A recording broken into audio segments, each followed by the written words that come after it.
안녕하세요. 허벌라이프 뉴트리션 트레이너 장하나입니다. 오늘은 균형 잡힌 영양에 대해서 얘기를 해보려고 하는데요. 잘 먹고 잘 사는 것, 현대인들이 가장 관심 많은 부분 중에 하나이죠. 그런데 어떻게 먹는 것이 잘 먹는 것일까요? 많이 먹는 것? 맛있게 먹는 것? 네, 그렇지 않습니다. 균형 잡힌 영양을 얼마나 골고루 섭취하느냐가 정말 잘 먹는 것인데요. 자, 그러면 지금부터 균형 잡힌 영양에 대해 얘기해 보겠습니다. 요즘 100세 시대라는 말을 참 많이 하죠. 누구나 100세 시대를 살 수 있는 시대가 정말로 도래했습니다.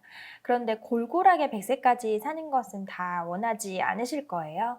그러면 100세까지 건강을 누리기 위한 건강한 식사의 조건에 대해서 얘기를 한번 나눠볼게요.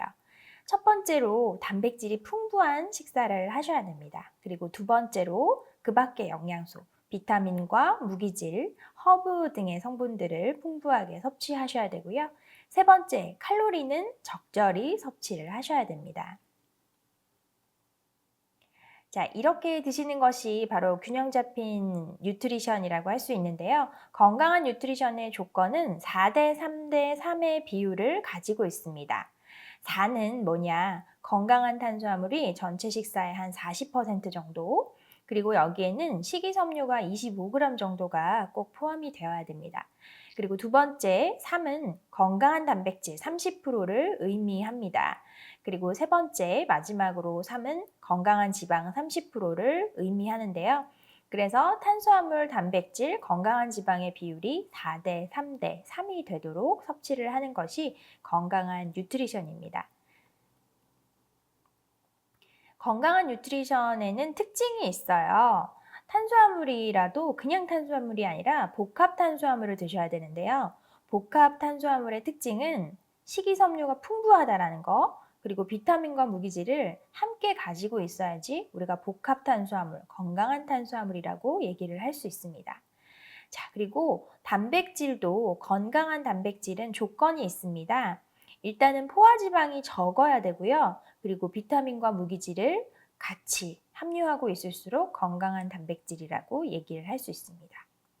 세 번째로 지방도 필수 지방을 챙겨 드셔야 되는데요. 이 필수 지방산은 오메가3, 오메가6 지방산과 같은 종류가 있습니다.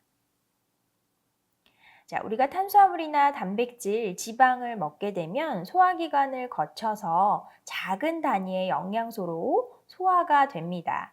탄수화물이 소화가 됐을 때는 포도당이라는 영양소가 되고요. 단백질이 소화가 됐을 때는 아미노산, 그리고 지방이 소화됐을 때는 지방산, 글리세롤로 소화가 됩니다. 자, 그러면 여러분들은 이제 연결시켜서 기억을 하실 수가 있으셔야 돼요. 탄수화물의 가장 작은 단위는 뭐다? 포도당이다. 그리고 단백질의 가장 작은 단위는 아미노산이고, 지방은 쉽죠? 지방산과 글리세롤이다. 이렇게 기억을 해주시기 바랍니다. 자, 그런데 안타깝게도 한국인은 이 4대 3대 3의 비율을 지키지 못하고 불균형한 영양소를 섭취하고 있는데요. 보건복지부의 2015년 국민건강조사 통계 결과를 보면 국민들이 식사를 할 때 가장 많이 섭취하는 영양소가 탄수화물로 64% 정도가 되고요. 그다음에 제일 못 먹는 영양소가 단백질로 15% 정도가 됩니다. 그리고 마지막으로 지방이 한 22% 정도가 되는데요. 딱 봐도 탄수화물에 너무 치우쳐 있다는 것을 알 수가 있죠. 그래서 탄수화물의 섭취는 좀 줄이시고 단백질의 섭취를 늘려주시는 것이 건강하고 균형 잡힌 뉴트리션을 섭취하는 첫 번째 방법이 되겠습니다. 자, 우리가 섭취하는 많은 식품들을 분류를 해서 영양소별로 얘기를 하기도 하는데요. 예를 들어서 밥은 우리가 탄수화물 식품이라고 얘기를 하죠. 사실 밥에는 탄수화물만 있는 것은 아닙니다. 아주 소량이긴 하지만 단백질도 있고요. 또 비타민, 무기질도 있습니다. 그렇지만 대부분을 탄수화물을 포함하고 있기 때문에 우리가 탄수화물 식품이라고 하는데요. 자, 밥, 빵, 현미밥 이런 것들은 다 탄수화물 식품이죠. 자, 그런데 탄수화물이라도 건강한 탄수화물을 드셔야 된다고 말씀을 드렸어요. 쌀밥과 현미밥을 비교했을 때 어느 쪽이 식이섬유와 비타민 무기질이 풍부하겠어요? 당연히 현미밥이겠죠. 그래서 우리는 쌀밥보다 대신해서 현미밥이나 잡곡밥을 먹어야지 더 건강한 식사를 했다라고 말을 하는 겁니다. 자, 그리고 채소와 과일은 비타민 무기질 식품이 되겠고요. 삼겹살은 어떨까요? 단백질 식품으로 알고 계신가요? 그런데 단백질만큼이나 지방도 많이 갖고 있기 때문에 지방과 단백질 식품이라고 얘기를 할 수가 있습니다. 그리고 지방과 무기질을 동시에 갖고 있는 식품이 있는데요. 바로 견과류죠. 그런데 이 견과류에 들어있는 지방은 건강한 지방, 오메가3 지방산이 많기 때문에 삼겹살에 있는 지방과는 좀 비교가 되게 건강한 지방이라고 할 수가 있겠습니다. 자, 아이스크림 같은 경우에는 어떤 식품으로 분류를 할 수 있을까요? 탄수화물과 지방이 많이 들어있는 음식이고요. 또 시판되는 샐러드 드레싱은 어떨까요? 지방과 탄수화물이 대부분입니다. 특히 지방이 많죠. 자, 이렇게 분류를 해볼 수가 있겠습니다.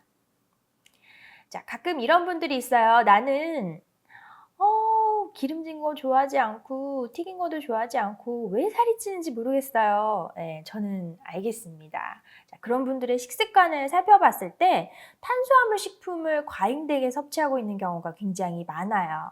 그래서 밥이라던가 빵이라던가 떡, 면 종류를 좋아하신다던가 아니면 감자, 옥수수 이런 것들을 늘 즐겨 드시고 좋아하시는 분들, 탄수화물을 과잉되게 섭취해도 몸에 저장이 될 때는 지방으로 저장이 됩니다. 그래서 비만을 유발할 수가 있는 것이죠.